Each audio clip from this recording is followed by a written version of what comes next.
All right, welcome back to the Modern Planner Podcast. My name is Chris Webb. My name is Nathan Matier. And we're two certified financial planners that own and run a firm out in the Dallas area. And we're here today just to continue talking financial planning.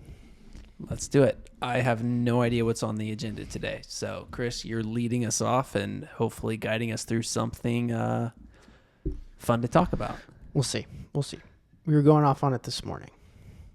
But we do that on a lot of things every single day. Yes.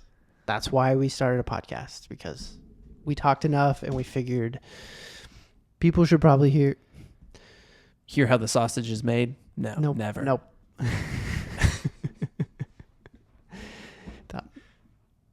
We can cut into it. Today we are going to talk through, I want to hear your thoughts on and talk through the modern path to building wealth. The modern path to building wealth. I'm going to need you to put some more parameters on that for me. The modern path to building wealth. So the new way to do it, the current way to do it probably is the better word. What is the current outlook to build wealth? Yes, and obviously it's very recent. There's a lot of recency bias in it just because of what the current economic conditions are. But I think you can differentiate that there was an old way. And by the old way, I just mean you pick a job and you go work at a company for 30 years, and then you retire with a pension, maybe a 401k, and you go work, you put in your 30 years, you retire. And you save a little along the way. And if you spend more than you make, you're bad. But if you spend less than you make, then you'll build wealth. And it was pretty simple, in theory, consistent and repeatable. And I don't think that's the case anymore. Yeah. Let's start there and then build. Let's paint the case inappropriately of how things used to be, since neither of us lived through them. We have seen the result of them. We've seen the result. We've worked with the result. I mean, where my thought was going is, my belief is today's personal financial life is the most complex it's ever been. Yeah. And so where my head was going is like, what did they have to think through in the daily, weekly, monthly, yearly rhythms of personal finance? Okay. And the rule number one, repeat after me, spend less than you make. And what was their system to do that? Most likely, like literally balancing a checkbook. Yeah, I think it was a big deal that every dollar they were spending was very tangible. It was either cash dollars leaving your hand, or you were writing a check and then going to your checkbook and saying how much you spent, what you spent it on, and then how much you have left to spend in your bank account.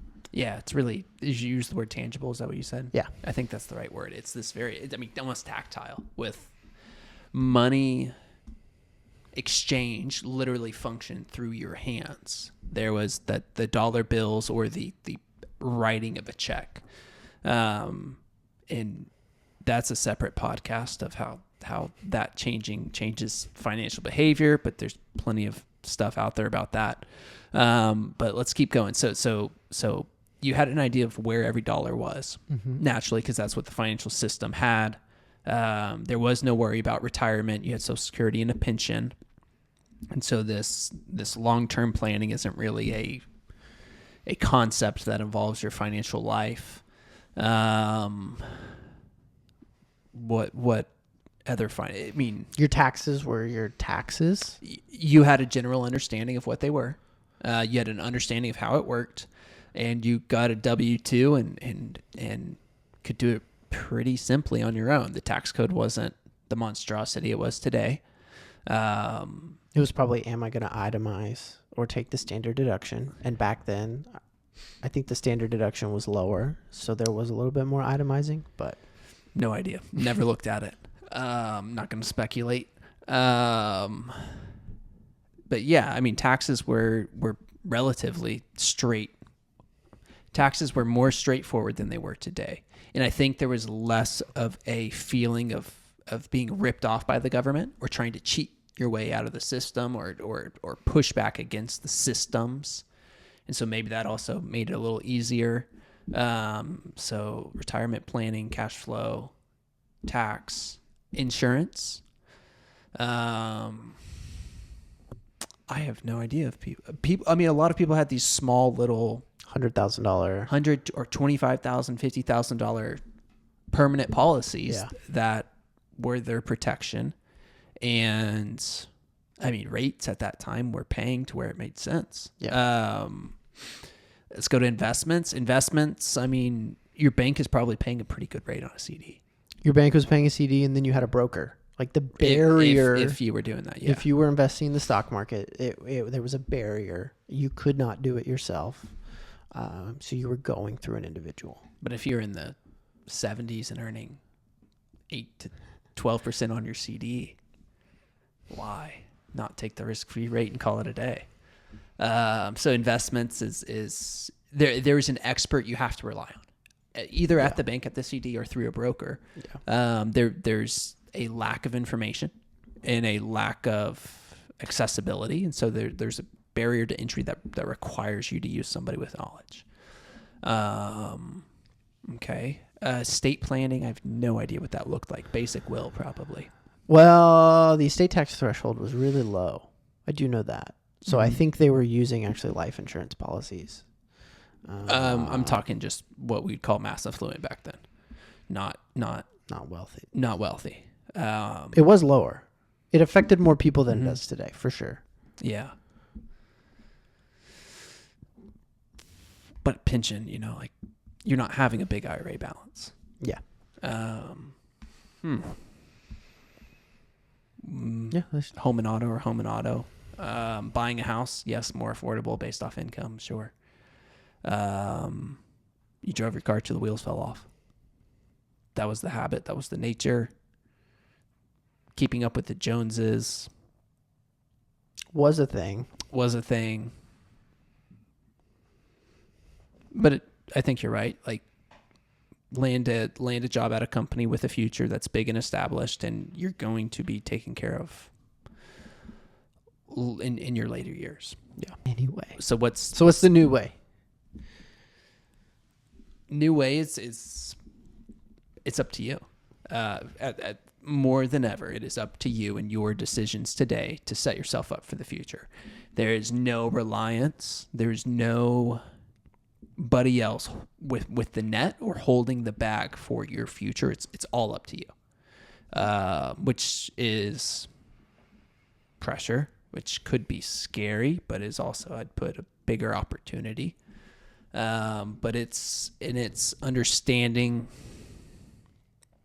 that the goal is financial independence. Like the ability to reach financial independence wasn't there at an earlier time. Like, you could not go out there and say, I'm going to reach financial independence by 55 by going and work a standard job 30, 35 years to get a pension. It was all dependent on when your pension kicked in. It was all dependent on that formula, which kept workers. But today, because it's up to us, we have the ability to set our sights on financial independence and building the life we want more than the working of a long career. And so it requires a lot more knowledge on the individual side to do it well, to do it right. I think there's times where you could luck into retirement or do the bare minimum and make it. And I think those times are in the rearview mirror. I think people in their 30s and 40s realistically are going to need $3.5 to $5 million in savings and investments to retire at 60 to 65. And so how do we build wealth in the modern context? We have to figure out how to save well, invest well, manage risk well, which is where I'd say insurance, estate planning come into play in understanding taxes, understanding what they are today and how to put yourself in the best spot for a lifetime of taxes. And what I mean is, when do we do traditional? When do we do Roth? When do we have things in a taxable brokerage account? What are the rules around withdrawing from accounts at different times based on what life gives you? And how do we navigate those complexities alone? And I didn't even mention you have to invest your own money and making sure that's working for you in our myriad of investment options that we have today. You know, in 1970, you couldn't go 3x the NASDAQ. TQQQ fans, hands up in the comments. Respect. You know, there's so many investment vehicles out there, and we chuckle because we view them as some of them as just improper risk, and fund companies just preying on people. I think that's why I chuckle. Yeah. Is I think these companies are preying on individuals. But so the modern path is a lot more complicated.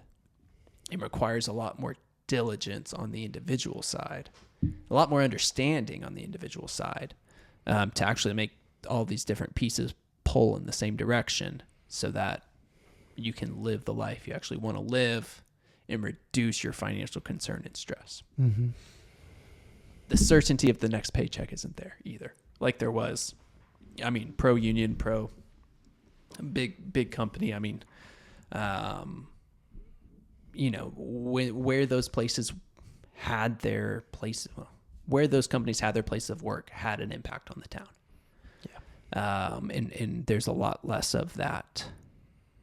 You know, I can read who had layoffs recently. All the tech companies.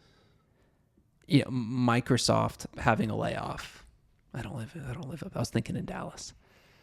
Southwest had layoffs. And I know 0 people personally affected by it. And the fact that Southwest had layoffs did not impact the city town feeling because we're so big. And yes, Southwest is big, but good one. Mm-hmm. I mean, what do you think? I rambled. That's what I do. I agree. I mean, it's more complex than ever. You can make it your hobby, and there are some people who do. But understanding how each of those works independently and then how they all work together, how to optimize those different things and make it all work for you is possible but difficult. And so that's where just working with a professional who does it makes a ton of sense. And yeah, I think you're going to see the complexity is not going down. No, they just keep adding more to the tax code. Yeah, they that's keep, what I was getting at. You know, compensation. It's not just a W-2 anymore. Now you have stock options. Now you have ESPPs. You have, you know, healthcare is a gigantic thing that we were talking about earlier today. Personally, can provide a huge benefit in terms of actual cash flow depending on where you work. Let's stop there for a second. Do you know the amount of people who like you and I mean you, when did you make your first deposit into an HSA? July of 2017. 2017. So 8 years. Yeah. It's July. 8 years. I've told multiple 40s and under, we need to look at the HSA health plan. Oh, what's that? Yeah. I mean, like the things that show up in our algorithms, Instagram, Twitter, like it assumes everybody already knows what an HSA is. And in the world of health insurance and the wonderful landscape it's in, people are afraid to make a people are more afraid of a change than they are of something for their benefit. It's just like something that simple, which has an outsized impact because it has a tax benefit today. Even for your high earners, they can put money in. If they have a family, they can put decent amount of money in. If they're on a company plan, generally, if they work for a larger company, the limits are okay. Yeah. And they have the cash flow to fund it. And it's like, somebody could be doing 4 things, 5 things out of the 6 things correct. And then you optimize the health insurance and you go to an HSA plan. You set a path to fund it and max fund it every year. And like what you have done is not just do something in 1 year, you set up a health insurance safety fund for their future. Yeah. Of how do we take care of medical expenses in the future? Hey, none of this matters. I have an HSA with a couple $100,000 in it, which is a real possibility that people can have, and that we're setting people up to do. Yeah. So yeah, sorry to cut you off on that one. I just wanted to man, it's 2 or 3 people this year. It's like, oh, I heard about that. Is that real? And then like, we don't know if that's going to work. I'm like, well, it's just numbers. Like we can calculate if it makes sense and when it doesn't. Yeah. And then, I mean, health insurance or HSAs are chosen during open enrollment when you're picking your healthcare plans. And how many times you get your first job and you look at all these choices, who do you call? You call your parents. Maybe. Or you ask your coworker. Um, Your parents, choose any of them. Get off mine. But they don't, you're asking advice of someone who you're like, hey, you've done life. You've gotten this far, so you must know what you're doing. Hey, you're my manager. You must select this every year. Like, what did you do so I can do it? And the like fallacy of like, well, someone else has been doing it, therefore it's probably right. How many times do you see financial habits that you see the down the road effect of that? You're like, I think my favorite one is like your any advice from HR should not be considered financial advice. Please go seek the opinion of an actual professional. Yeah. Same goes for your coworker. Same probably goes for your parents. People don't like that one. Yeah. Probably goes for your parents as well. Take it with a grain of salt. The world's different. But do I need these disabilities? Do I need cancer insurance? I mean, what do you think about, we're getting there. So next is like insurance. Man, I'd be so curious on seeing the numbers or the percentage of like licensed agents. Somebody dropped off a resume today looking for an internship and their experience is Northwestern Mutual, which means life insurance sales or mutual fund sales. You're being generous there. But like the insurance world is, I think, life insurance world is drastically different too. Mm-hmm. I mean, yeah, you have, if you get say you're doing the right thing so far. You go to college, you get a good job, you get a great starting salary, and then someone calls you and says, hey, you're making this money. What happens if you lose it all? Like, if you have a family, like what would happen to them? Like, you need to make sure that you're going to protect them. And so you're young, oftentimes inexperienced with these adult things that you have to add now. And so someone says, hey, here's what you need. You're going to listen. You're going to sign up. You're going to overfund a whole life insurance policy that doesn't do anything for you. Until 6 years down the road, you meet a real financial advisor and you surrender it, or you just get tired of it and you surrender it. I mean, I would say I've seen those people self-surrender more before they showed up at our doors than they got here with that policy still intact. Yeah. Because they hit a point where that premium was too much, or they didn't understand why it was going there. Yeah. Which is probably the better point. So, insurance. Okay. Insurance tax. I'm just going to brush over state. So, with all the bad things. Yep. What unique opportunities do individuals today have to build wealth that maybe was not there in the past? accessibility to markets. Yeah. I mean, the widespread accessibility to markets. I mean, it's good and bad.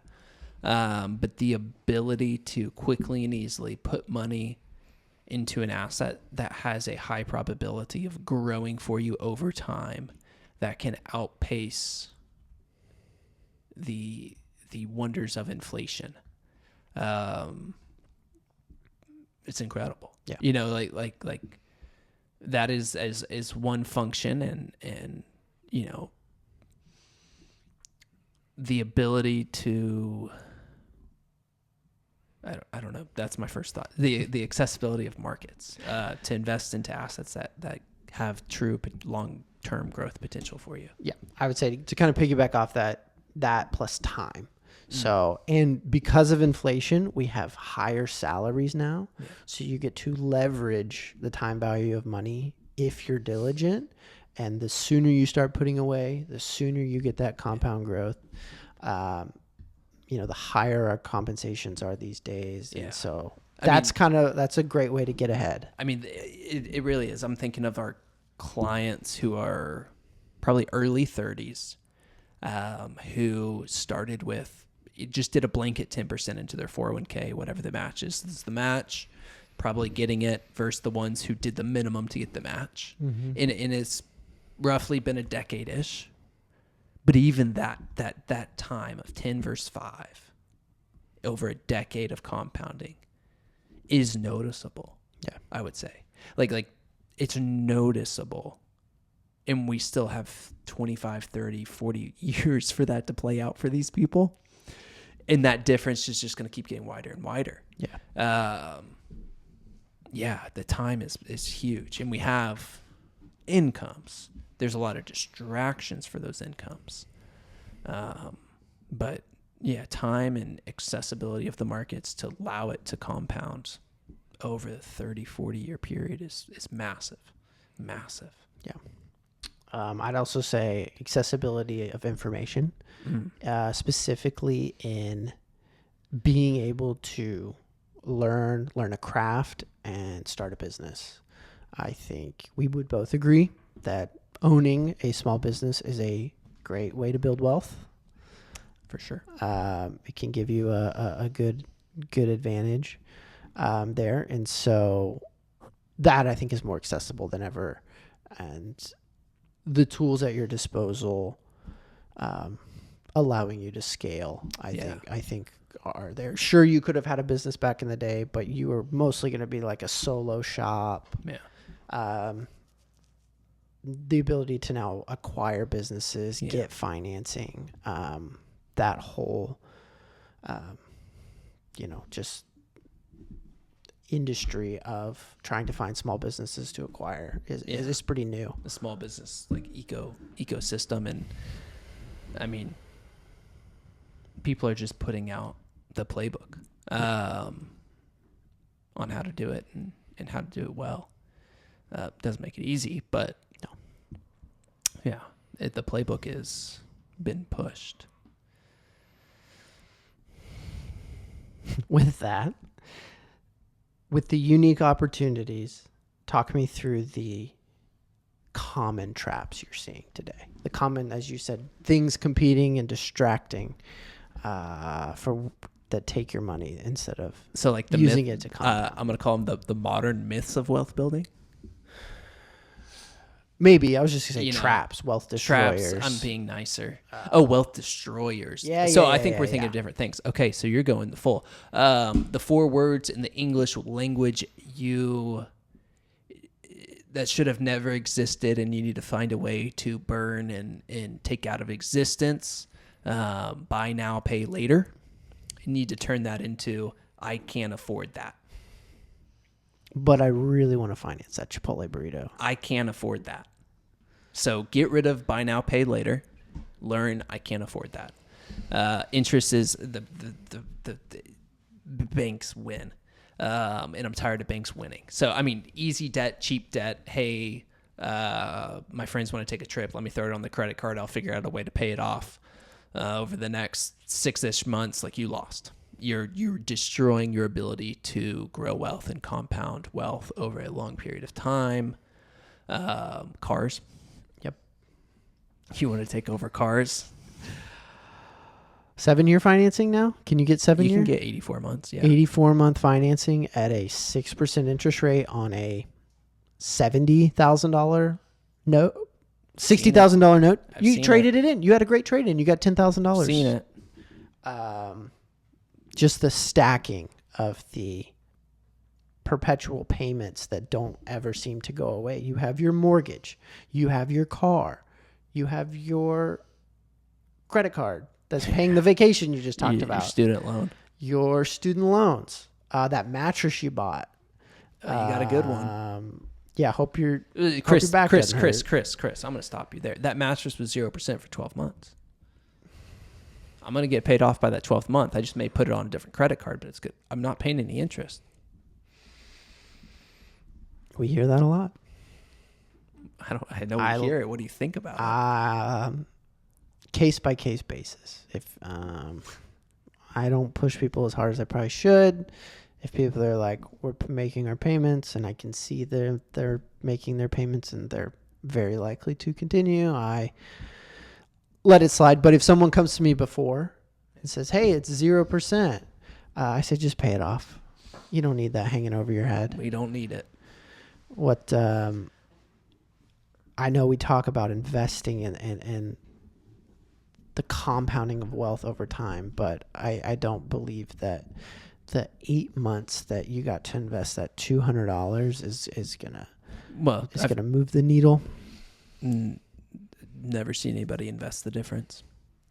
No, I've never seen anybody invest the difference, and it's more just the habit of I'm okay with financing this bed, which then turns into, well, I'm okay financing this house remodel, and then we're almost there. I'm just gonna go ahead and we're just gonna.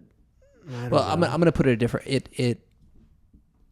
I think it works slightly different than that. I think it becomes a function of, hey, we can afford the $2,000 trip, but we have $2,000, so that actually makes that $5,000 trip that we need to finance out pretty easy.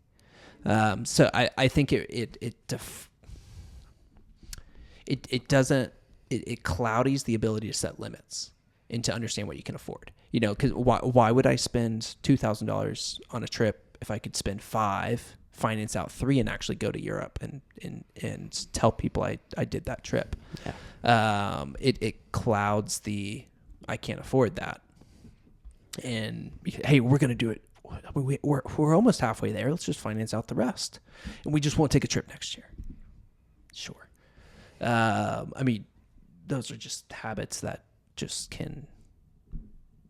I think it's a slippery slope. Yeah. I mean, we are especially seeing more and more recently as the economy continues to not be as easy as it once was in terms of that we're seeing the higher rates for longer and interest rates people are getting squeezed. The job market is tighter than it has been in the last 3 or 4 or 5 years. And so, you know, it's you know, once you buy that house and then you finance the furniture, but then you also have the car payment, and then you did do that trip, I think you can very quickly look around and then be like, oh no, I'm $45,000 in credit card debt. How did this happen?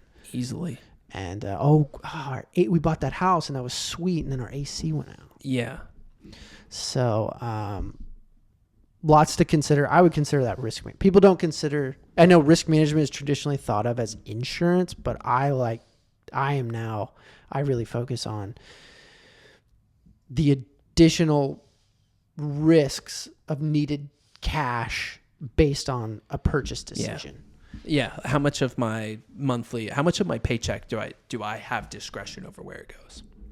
Yeah. All right. How much of every paycheck do I get to choose where that dollar ends versus how much of that paycheck is already spoken for? Yeah. Because what's DTI? Debt to income ratios on a mortgage, I believe, are like 43%. There's a lot of people who took them. Yep. And a lot of mortgage lenders who underwrote those loans based off, well, we're in Texas, so we have high property taxes. A lot of mortgage lenders wrote those mortgages based off the property tax value of the land. When it sells, then the county reassesses, and then their tax bill jumps up, $500 a month. That 43% is now closer to 50. Next year, the insurance premium came out. Now they're paying like 52, 53, and that's of gross income, not of net income. It's a slippery, dangerous slope. Yeah. So, I mean, time. That goes back to time, though. You know, it's like, hey, but it's time for me to be in a house. Well, you may feel the need to be in one, but is it for you? Or and does it work within the correct financial range? Or is it just a desire that we can work into the plan? It just may take more time to get there. Yeah. Time's our friend. Time is our friend. Banks are not. So, that's a lot of bad news. We said a lot of bad things about the current market environment. But I'd say wages are high. We see it. Mm-hmm. There's a lot of people making a lot of money, I think. But with great power comes great responsibility. Nice. I think the having a high income is great, but and there's a lot of power in that to build wealth. But we see a lot of people that don't take full advantage of that. Yeah. And maybe enjoy the lifestyle creep. Yeah, I think it's easy to talk about the bad sides. And I think there's more bad side examples out there, but there are so many people who've gotten it, and the shape of the curve long term is in their favor. Yeah. So I think that's a good intro, little teaser. We'll continue to talk about every little nuance of financial planning as we keep doing these every week, hopefully. Yeah. But that was a good one. It's a good start. Good start. We'll keep diving in further. If you found yourself watching this, thank you. Please stick around. They'll continue to get better. We'll drop more nuggets. Better and better. We won't be so negative every time.